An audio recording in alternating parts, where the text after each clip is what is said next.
Biden has just wrapped up a press conference which began with 8 minutes of prepared remarks, followed by more than 50 minutes of unscripted Q&A until just now. Starting us off tonight, CNN Chief National Affairs Correspondent Jeff Zeleny, CNN Political Director David Chalian, Ashley Etienne, who served as Communications Director for Vice President Harris, former Republican Congressman Adam Kinzinger, CNN's Manu Raju at the Capitol, and Democratic strategist Paul Begala. David Chalian, let me start with you. Did the president put concerns about his candidacy to rest tonight enough?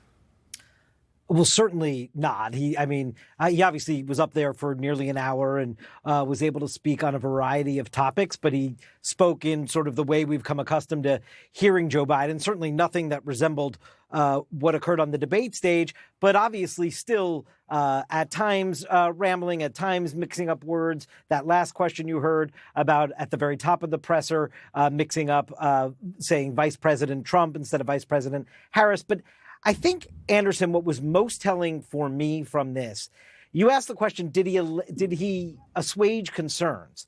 He actually himself acknowledged that he is still on a mission of trying to allay concerns, as he said. And I thought that was very telling because a week ago in that George Stephanopoulos interview, we heard a defiant President Biden.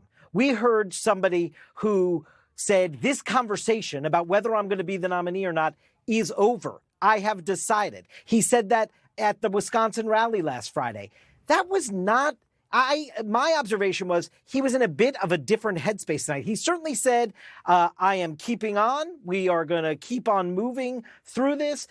He said he is going to continue to run this race. But it was a different tone on that stuff that seemed to open the idea. He said he doesn't think he's the only one that can beat Donald Trump. He said nobody yet has presented him with evidence that he doesn't have a viable winning path to the presidency. Well, that still may come. That seems to me that he was sort of opening up some metrics that he's willing to consider, perhaps. This was not a president who was shutting down the notion and the conversation, or a president that seemed unaware that his party is still looking for him to grapple with this decision, and they don't consider it closed. And I think tonight we saw him in a different headspace about this.